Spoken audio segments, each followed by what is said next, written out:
Okay, so as promised, for my next review video, I have ordered myself a decent dash cam because I figure you only get really what you pay for. I have had a lot of the cheaper like eBay bought dash cams for like 30, 40, 50 quid. Lucky to last me 2, 3, 4 months. So I thought to myself, well, I'll bite the bullet. Let's pay out and get a decent one. So I've got here the Nextbase. I think it's what is it? Yeah, GW522 dash cam. This is the box. Looks pretty. I've also opted, it can have a couple of different camera attachments on the side, and this is its rear view camera to keep an eye on what's going on out the rear windscreen, because I do plan on having this thing transferable between truck and my car. So that bit, not really much worth reviewing that for you guys, because that's going in my car, not the lorry. Unfortunately with this, it is a bit of a pricey item, and they don't actually supply you with a memory card. So that's the one that they recommend, the 128GB one, so I purchased that as well. That way then, if there is ever any issue with the camera, they can't turn around and say, well, you haven't used the card that we told you to. But anyway, this turned up the other day. You do have to charge the camera for at least 2 hours before you first turn it on and use it. So I've had it charging overnight. We get to open up the box today. So again, nothing's in its nice little plastic wrappers as you would have expected to see, simply because I've already opened it. So let's get everything out of the box first of all. We do have, you know, your usual thank you for buying our product and warning signs and what to do and what not to do, which is in these. There's your, even gives you a little sticker for your window there, which I also won't be using. You've got your quick start guide by there. That's that one there. That's thank you for purchasing your Nextbase camera. And that one's telling you to charge it for at least 2 hours. So that's all that stuff out of the way. Let's see what else we've got in here, shall we? Okay, I believe that's everything. Yeah, there we go. So let's fold that up. So it just sits there and looks pretty in the background. Okay, so obviously the first thing we've got is your Nextbase camera. And it's got, you know, protective sleeves on it. Unlike the review that I did of my TomTom, I'm going to have to take this off because it's got loads of writing on it. I left it on the TomTom specifically so I don't have to buy a screen protector just yet. There's another protector there on the front. There's this handy little tool that they provide you with, and I'm presuming that's for inserting your camera into your car body panels without actually taking them off first. You have a very nice long power lead there for it, a spare windscreen sticky, which is very handy. Not often you get a spare one. That is your windscreen mount, and that there, that's your charge or computer cable, I suppose.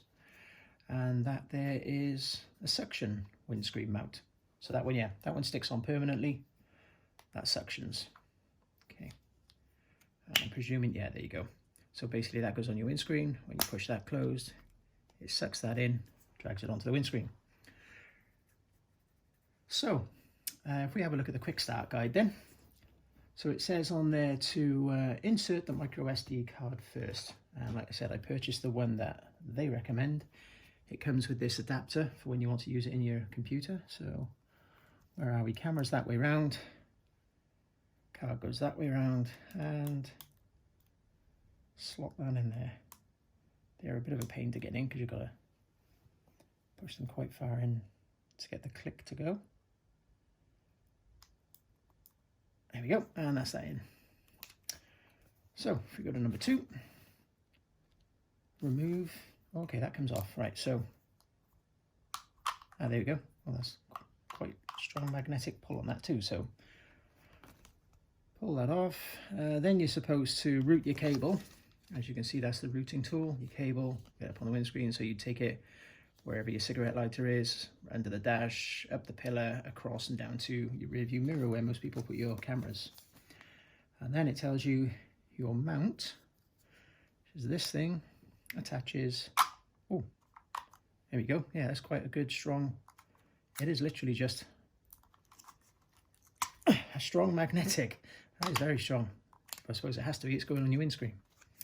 And obviously it tells you there then to make sure that you've got your camera level then ordinarily you'd peel back the red on there and stick it on your windscreen. Little top tip that I've learned along the years is with stuff that you want to stick onto your windscreen, and they've got like a double-sided pad like that, put your heaters on, get them going nice and hot, and just hold that section across the heat from the heaters, and you'll see it sort of get a little bit glistening when you pull this off. You'll see that stuff there start to glisten a little bit. It just makes the glue stick that little bit better. And then again, once you're actually on your windscreen, you're stuck on there, you level this up so that it is sitting nice and level, and you can tell, because obviously when you turn it on, you'll be able to see the picture at the front to make sure the car in front of you or whatever in front of you is level. And then it's got this anti-glare lens. So what it's recommending you do there then is put a piece of paper on your dashboard, and if you can see a reflection on your camera, that's not good. And what you do is you rotate the end here, this lens, until the glare is gone. As you can see there, rotate the lens and the glare will go. And then you switch it on and set it all up. So that's the bit obviously that we're going to go to. So we go first things first. Would help if I know where to switch the thing on. Let's have a nose. That's your USB cable connecting to computer. There you go. There's a power button on the side right by there. So push and hold, little power light comes on. Let's peel this off so we can actually see what we're doing, shall we? There we go. Something else I won't be using much of. So we got obviously English UK. I'm not sure what other languages are there. They don't really apply to me, so we just click OK. First time installation. Please use the following menus to adjust your dash cam. So this is country, speed units and all that. So press OK. They'll establish your time zone, daylight saving time, summertime, etc. as required. So we are in Europe according to this. Obviously we're no longer in Europe, but it's got the British flag there, so that's the one we need to use. UK and Ireland is the first choice, so we just basically keep on clicking. Here you can choose kilometers or miles. I prefer mile per hour. Time and date will automatically set the time and date when a satellite signal is received. Saves you having to do that. Oh, it's got Alexa on here. I didn't know that. So to enable Alexa, emergency SOS and more, your dash cam needs to be linked to your phone. So, where's my phone? I did have my phone. I just don't know where it's gone right now.